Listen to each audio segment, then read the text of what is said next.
Assalamualaikum. Welcome everyone. I am Muzaffar Bashir Khan. Today we are going to discuss experiment. ये उस experiment का दूसरा part है जो हम लोगों ने लास्ट टाइम इस लेक्चर में किया था लैब कोर्स को। लैब कोर्स को जब हमने स्टार्ट किया तो उस लैब कोर्स का जो पहला प्रैक्टिकल है ये उसका दूसरा हिस्सा है। इसमें हम इस प्रैक्टिकल के ऑब्जर्वेशन, कैलकुलेशन, इसके रिजल्ट और कोई थ्योरी और वैवा के बारे में डिस्कस करेंगे। एक्सपेरिमेंट हमारे पास है characteristics of solar cell by plotting IV curve. ये मैं इसका दूसरा पार्ट डिस्कस कर रहा हूँ आज। पहले पार्ट में हमने इसकी सर्किट डायग्राम, इसका प्रोसीजर डिस्कस किया था। उससे पहले पार्ट का जो उस लेक्चर का लिंक है ये इस वीडियो के डिस्क्रिप्शन में मैं उसको डाल दूंगा, अगर आप वो देखना चाहें तो वहाँ से भी देख सकते हैं। आज के लेक्चर में हम लोग कैरेक्टरिस्टिक्स ऑफ सोलर सेल वाले प्रैक्टिकल में ऑब्जर्वेशन, कैलकुलेशन, फिर ग्राफ डिस्कस करेंगे और फिर रिजल्ट, और फिर एंड पे हम इसकी थ्योरी या वैवा को डिस्कस करेंगे। ये इसकी ऑब्जर्वेशन एंड कैलकुलेशन। मैंने लास्ट टाइम ये बात की थी कि हम लोगों ने IV कर्व ड्रा करनी है तो उसके लिए हमें वोल्टेज और करंट की वैल्यू को फाइंड करना है, और उसके लिए हम 3 स्टेप में करेंगे इसको। पहले स्टेप में हम सोलर सेल का जो डिस्टेंस है वो ले लेते हैं 25 centimetre from the light bulb को हम लोग एडजस्ट करेंगे, फिक्स करेंगे, रखेंगे 25 सेंटीमीटर पे फ्रॉम द सोलर सेल, और फिर VOC और ISC की वैल्यू फाइंड करेंगे। ये आपके सामने जो टेबल है ये कुछ एस्टिमेटेड वैल्यूज़ हैं, कुछ गेस वैल्यूज़ हैं। स्टूडेंट्स आप लोग अपनी वैल्यू फाइंड करेंगे जब आप लोग लैब में इसको परफॉर्म करेंगे। तो हम VOC ओपन सर्किट वोल्टेज की वैल्यू है और ISC शॉर्ट सर्किट करंट की वैल्यूज़ हैं, ये हम फाइंड कर लेते हैं। और फिर साथ इसका पूरा जो एक डाटा है इसके रिलेटेड वो फाइंड कर लेंगे।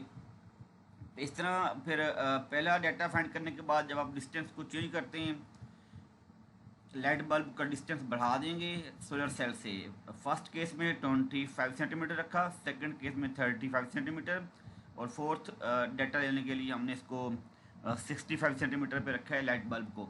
ये कुछ एस्टिमेटेड वैल्यूज़ हैं जो आप लोग देख सकते हैं, यहाँ से आपको थोड़ा आइडिया हो जाएगा और आप ग्राफ ड्रा कर सकते हैं इनको यूज़ करके। लेकिन एक्चुअल वैल्यूज़ वो होंगी जो आप लोग लेबॉर्ट्री में ऑपरेटर्स यूज़ करके खुद फाइंड करेंगे। इस डाटा को यूज़ करके हम लोग ISC की ले लेते हैं मीन वैल्यूज़। ISC की 3 वैल्यूज़ हमारे पास हैं। D1 के लिए हमारे पास है 60 मिली एम्पियर, D2 के लिए इसकी वैल्यू है 40 मिली एम्पियर, और D3 जो आपका 65 सेंटीमीटर है उसके लिए ISC की वैल्यू है 20 मिली एम्पियर। देखिए जैसे जैसे आप डिस्टेंस बढ़ा रहे हैं तो करंट की वैल्यू कम हो रही है, क्योंकि डिस्टेंस बढ़ाने से इंटेंसिटी ऑफ लाइट कम होती है। इंटेंसिटी ऑफ लाइट कम होने से सोलर सेल की जो एफिशिएंसी है, जो वो करंट प्रोड्यूस कर रहा है, वो भी कम होता जाता है। आपने मीन वैल्यू फाइंड कर ली, और मीन वैल्यू फाइंड करके आप यहाँ से करंट डेंसिटी फाइंड कर सकते हैं। करंट डेंसिटी को हम डिफाइन कर सकते हैं ऐसे कि करंट फ्लोइंग पर यूनिट एरिया। ये जो आपने ISC फाइंड कर ली मीन वैल्यू, इसको आप अगर एरिया से डिवाइड करेंगे, एरिया यहाँ पे क्या है, ये सोलर सेल का एरिया है जो हम पहले फाइंड कर चुके हैं, exposed area of the solar cell to the incident light. ISC over area that's called current density J। ये डाटा यूज करके आप ग्राफ ड्रा करेंगे बिटवीन I एंड V। ये ग्राफ की सिचुएशन ऐसे आएगी। हमारे पास क्योंकि 3 सेट हैं डाटा के, I और V के लिए आपने 3 ले रखी हैं वैल्यूज़ 3 डिफरेंट डिस्टेंस के ऊपर। तो फिर ये जो कर्व है ना आपके पास IV कर्व, ये 3 कर्व आएंगी, और इन 3 कर्व से फिर हम इस ग्राफ से भी आप शॉर्ट सर्किट करंट की वैल्यू और ओपन सर्किट वोल्टेज की वैल्यू फाइंड कर सकते हैं। और साथ हमें जो फाइंड करनी है वो मैक्सिमम पावर फाइंड करनी होगी। जो बेंडिंग पॉइंट है, ये जो सर्कल लगा हुआ है ना बेंडिंग पॉइंट के ऊपर, मैक्सिमम पावर पॉइंट, ये भी फाइंड करना होगा।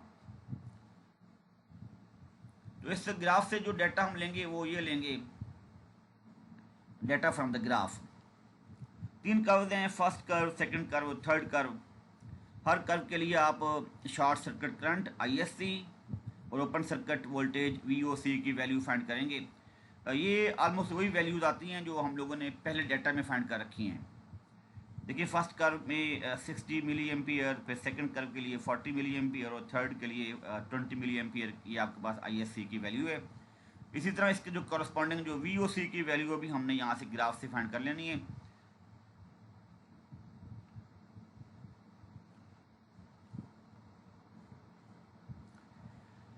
इनको यूज़ करके फिर हम लोग आगे फाइंड करेंगे मैक्सिमम पावर पॉइंट पे जो वैल्यूज होंगी करंट की और वोल्टेज की। Current at maximum power point, इसको बोलते हैं IM, और voltage at maximum power point VM। ये जो बेंडिंग पॉइंट होगा ना कर्व का, बेंडिंग पॉइंट से आप जो पॉइंट लेंगे मैक्सिमम पावर पॉइंट कहते हैं उसको, उसके ऊपर आप अलॉन्ग एक्स एक्सिस और along Y axis line draw करके वोल्टेज की वैल्यू और करंट की वैल्यू फाइंड कर सकते हैं। ये वोल्टेज कहलाएगी voltage of at maximum power point और current at maximum power point VM और IM। इन दोनों को मल्टीप्लाई करेंगे तो that's called maximum power point. Maximum power PM is equal to IM into VM। इसको यूज़ करके आप फिल फैक्टर फाइंड कर सकते हैं। वो होता है आपके पास PM over ISC multiplied by VOC। और सिमिलरली एफिशिएंसी फाइंड कर सकते हैं। एफिशिएंसी होती है आपके पास output power PM over input power of the radiation of the light 1000 into A। ये है वो डाटा जो आप लोग ग्राफ से फाइंड करेंगे और ग्राफ से रिजल्ट फाइंड कर लेंगे। तो एंड पे आप रिजल्ट लिखेंगे mean value of fill factor. जो आपके पास 3 फिल फैक्टर आएंगे ना, उनको जमा करके 3 पे डिवाइड कर लेंगे तो आ जाएगा mean value of fill factor. और similarly mean value of efficiency भी फाइंड कर सकते हैं हम। और एंड पे लिखेंगे result fill factor of solar cell is and efficiency of solar cell. जो आप लोग अपना प्रैक्टिकल परफॉर्म करेंगे तो उसका रिजल्ट आप यहाँ लिखेंगे। नेक्स्ट हमारे पास थ्योरी या वैवा है। इसमें फर्स्ट क्वेश्चन है what is solar cell, what is its principle of working. Solar cell, it is a device which converts light energy into electrical energy, and it works on the principle of photoelectric effect. Therefore it is also called photocell. जब light fall करती है तो ये light energy को convert करता है into electrical energy. ये process कहलाता है फोटो इलेक्ट्रिक इफेक्ट, और इसी वजह से ये सोलर सेल को हम फोटो सेल भी कहते हैं। दूसरा क्वेश्चन है solar cell is made up of solar cell is made up of semiconductor material, silicon या जर्मेनियम। सेमी कंडक्टर मटीरियल का ये बना होता है। इसमें एक टर्मिनल को हम कैथोड कहते हैं, एक को एनोड कहते हैं। और ये कैथोड और एनोड एक इवैक्यूएटेड चैम्बर में इवैक्यूएटेड ग्लास ट्यूब में बंद होते हैं। नेक्स्ट क्वेश्चन है electric current produce by solar cell depend upon which factor. कौन कौन से फैक्टर पर डिपेंड करती हैं ये जो करंट प्रोड्यूस होता है। करंट जो प्रोड्यूस होता है ना सोलर सेल से, that depends upon the intensity of incident light and area A of solar cell exposed to the light. Intensity ज़्यादा होगी तो ज़्यादा करंट प्रोड्यूस होगा, और इंटेंसिटी कम होगी तो तब भी कम करंट प्रोड्यूस होगा। इंटेंसिटी पर डिपेंड करती है इलेक्ट्रिक करंट की जो प्रोडक्शन है, और साथ एरिया। अगर एरिया ज़्यादा होगा तो फिर भी करंट ज़्यादा होगा। अगर area of the solar cell कम है तो फिर कम करंट प्रोड्यूस होगा। नेक्स्ट क्वेश्चन है how intensity of light depends upon distance of source of light. Intensity of light is inversely proportional to the square of distance of the source. Intensity I होता है inversely proportional to d square. I is inversely proportional to d square. Distance ज़्यादा होगा तो intensity कम होती है, distance कम होगा अगर light bulb का तो इंटेंसिटी ज़्यादा होती है। Next question what is threshold frequency of light या photon. Minimum frequency of a photon with which electron can be emitted from a metal surface, that's called threshold frequency. Photo cell से या metal surface से अगर आप electron निकालने के लिए जो फोटॉन यूज करेंगे तो उसकी एक खास फ्रीक्वेंसी रिक्वायर्ड होती है। वो खास फ्रीक्वेंसी कहलाती है उसकी थ्रेशोल्ड फ्रीक्वेंसी। हर फ्रीक्वेंसी वाले फोटॉन से लाइट इमिट नहीं होती, एक स्पेशल फ्रीक्वेंसी चाहिए होती है, क्योंकि इस फ्रीक्वेंसी का लिंक फोटॉन की एनर्जी से होता है। According to Einstein E is equal to HF होता है। तो एनर्जी चेंज होगी फ्रीक्वेंसी चेंज करने से। तो फ्रीक्वेंसी वो खास फ्रीक्वेंसी जहाँ पे जाके इलेक्ट्रॉन इमिट होंगे फ्रॉम द मेटल सरफेस या from the photo cell, that's called threshold frequency. Next question है what is work function. Minimum energy of a photon which is required to emit electron from a metal surface, that's called work function. Solar cell से या metal surface से electron को emit करवाने के लिए जो कम से कम एनर्जी रिक्वायर्ड है उसको वर्क फंक्शन कहते हैं।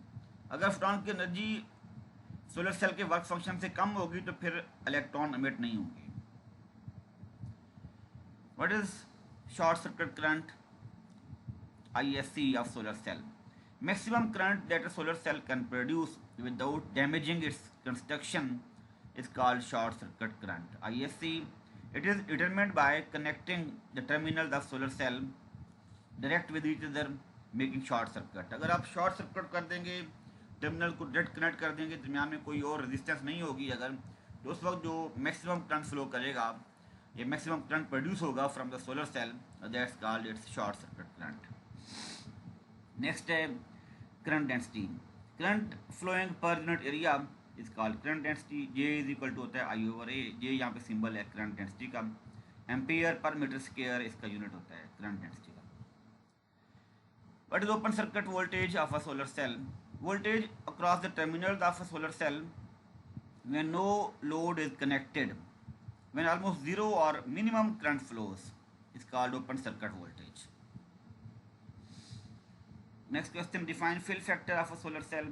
Ratio between maximum power and the product of short circuit current ISC and open circuit voltage VOC is called fill factor of the solar cell. Fill factor is equal to होता है maximum power PM divided by ISC multiplied by VOC. और last question है define efficiency of a solar cell. Efficiency क्या है? That the ratio between electrical power output to the radiation power input is called efficiency of solar cell. जो output power आपको यहाँ से हासिल होगी और जो इनपुट पावर आप दे रहे होंगे, उन दोनों के दरमियान जो रेशियो होती है that's called efficiency. Output power और input power is equal to PM/PIN, that's called efficiency. Efficiency that is always taken in percentage, कि कितनी परसेंट एफिशिएंसी है। आप लोग प्रैक्टिकल जब करेंगे तो ये फिल फैक्टर और एफिशिएंसी की वैल्यू फाइंड करेंगे सोलर सेल के लिए और फिर आपको इसको रिजल्ट देंगे। इस तरह ये आपका प्रैक्टिकल कंप्लीट होगा। Thank you very much, thank you, बहुत शुक्रिया।